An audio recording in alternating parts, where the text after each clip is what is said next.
Eh bien, salut tout le monde les amis, j'espère que vous allez bien, moi ça va super.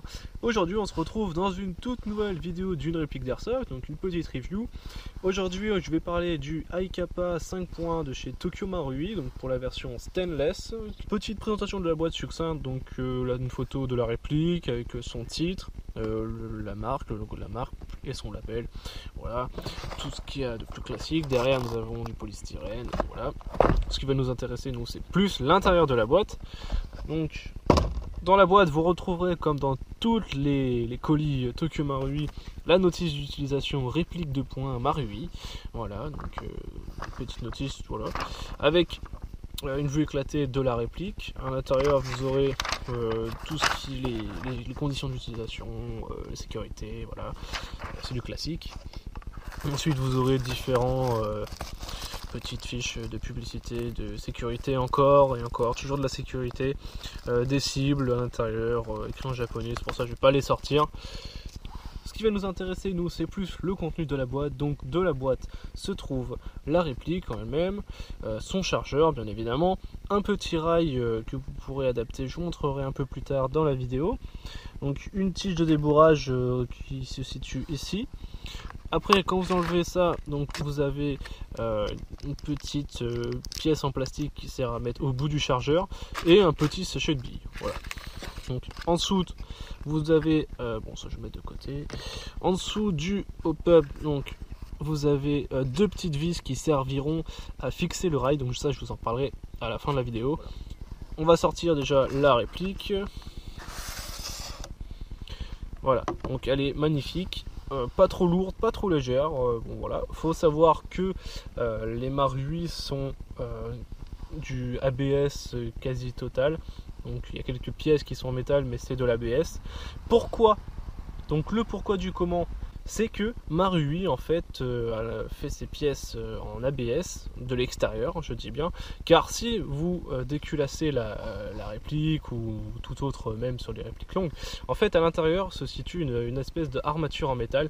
Donc à l'intérieur en fait de la frame, la middle frame, en fait c'est en métal, mais l'extérieur est en ABS. Pourquoi?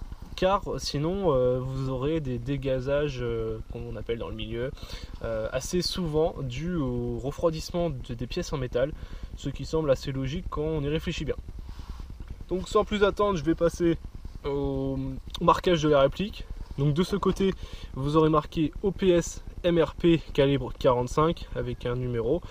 Ensuite sur la cross pistol vous aurez marqué OPS MRP, voilà. Ensuite sur ce côté là c'est à peu près tout.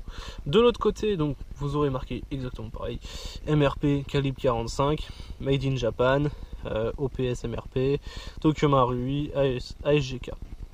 Sur la cross pistol OPS MRP, voilà, donc ça revient assez souvent. Sur les sites nous aurons marqué MRP ST. De l'autre côté, ouais, si de l'autre côté, il y a des petits marquages sur les sites aussi. Il y a marqué MRP avec R qui dit en gros que c'est eux qui détiennent les licences.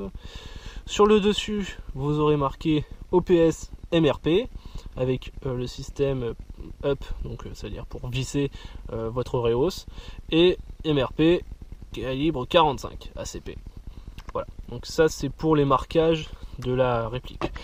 Au niveau des caractéristiques en elles-mêmes, donc pour le poids, nous avons un poids de presque 900 grammes, donc voilà, c'est très bien. Pour une réplique ABS, c'est très bien. Sa longueur est de 22,2 cm, avec un canon interne de 11,3 cm en 6,04, donc diamètre 6,04, c'est pas mal, c'est pas dégueu. FPS annoncé 250, ça dépend le gaz que vous utilisez et la température bien évidemment. Donc hop-up réglable, je vous montrerai après. C'est une version blowback bien entendu, donc blowback, il n'y a pas de souci, voilà. Chargeur de 31 billes, environ en gaz, l'autonomie du chargeur, on va dire 2 chargeurs d'autonomie. Les organes de visée donc sont réglables en hauteur et en dérive, ça il n'y a pas de souci, c'est impec. Il y a deux sécurités principales sur ce iKappa 5.1. Donc bien sûr la sécurité de base que vous pouvez actionner à l'arrière et une autre sécurité qui se situe derrière la cross pistol en fait. Donc cette partie là qui s'appelle un beaver tail, qu'on peut appeler queue de castor aussi. En fait cette sécurité vous permet que si vous n'appuyez pas dessus, vous ne pourrez pas enclencher la queue de détente. Je m'explique. En action, vous le chargez, là vous ne pouvez pas appuyer sur la queue de détente. Vous êtes obligé de le prendre en main et appuyer pour que le coup part. Donc c'est une sécurité. D'après les avis qu'il y a sur cette réplique, au bout d'un moment cette sécurité ne marche plus. Donc après vous pourrez ou non limer une petite pièce qui servira pour le refaire fonctionner. Après c'est à vous de voir. Ensuite, pour régler le hop-up et pour installer donc le rail, je vais vous montrer ça tout de suite. Donc c'est très simple en fait, il vous suffit de armer la culasse jusqu'à ce point là. Donc là, il faut bien que vous voyez ce point là. Et de retirer, donc d'appuyer ici pour pouvoir sortir cette petite pièce là. Donc que je vais faire en ellipse. Et après vous aurez juste la culasse qui sera séparée en deux. Une fois la culasse séparée, donc vous prenez la partie haute donc de la culasse et là vous apercevrez la molette pour régler votre hop-up. Donc ouais, c'est un peu chiant à régler et une fois qu'il est réglé, on n'y touche plus, il n'y a pas de souci. Pour installer le rail, c'est très simple, il suffira de vous munir d'un petit marteau de votre rail et ainsi que des vis qui sont fournies en dessous du rail. Vous prenez cette partie là et là vous verrez qu'il y a deux points qui sont déjà prédispositionnés à être enfoncés pour pouvoir installer votre rail. Donc je ne vais pas le faire parce que j'ai pas envie de mettre le rail, j'ai envie de garder la réplique comme elle est.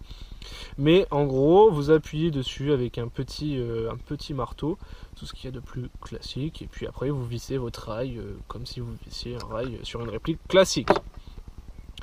On a fait le tour des caractéristiques du démontage, remontage de certaines pièces, on va passer au test de tir tout de suite. Dans cette review, je ne parlerai pas de RS, mais j'ajouterai que les iKappa, en fait, ce sont des modèles de 1911 pour celui-là, qui sont customisés dans une version plus musclée, principalement pour le tir sportif. Donc voilà, donc là pour le test de tir, on en est à peu près à 20 mètres, donc de la Tonao en blanc que vous pouvez voir au bout. Donc on va tirer quelques billes à 20 mètres, puis à 40, puis on va essayer à 60. Donc c'est parti, à 20 mètres.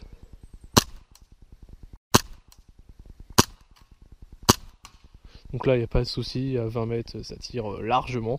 Peut-être régler un peu le hop-up parce qu'il tire un peu haut. Donc on va se retrouver pour le test de tir à 40 mètres. Alors là, nous nous retrouvons à 40 mètres. Donc on va essayer à 40 mètres.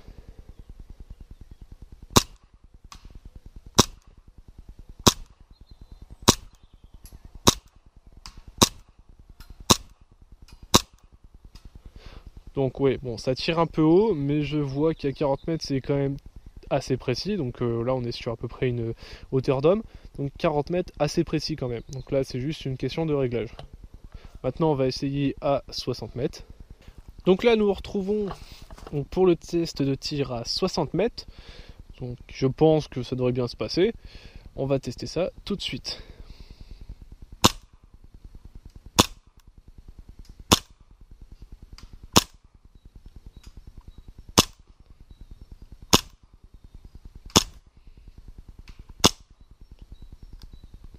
Voilà, donc là j'ai plus de billes dans le chargeur. Donc à 60 mètres, donc là il y a des bruits que vous n'avez pas entendus car ça a touché le métal de la tôle. Mais j'ai mis 4 billes sur 6 ou 5 billes sur 7, je ne sais plus combien de billes j'ai tiré. Mais en gros à 60 mètres ça reste relativement précis. Donc avec un bon réglage de hop-up, si vous ne tremblez pas trop, votre dispersion de groupement ne devrait pas être très important.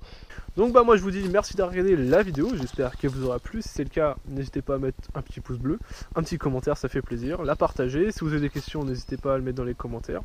Et puis moi je vous dis à la prochaine, salut tout le monde.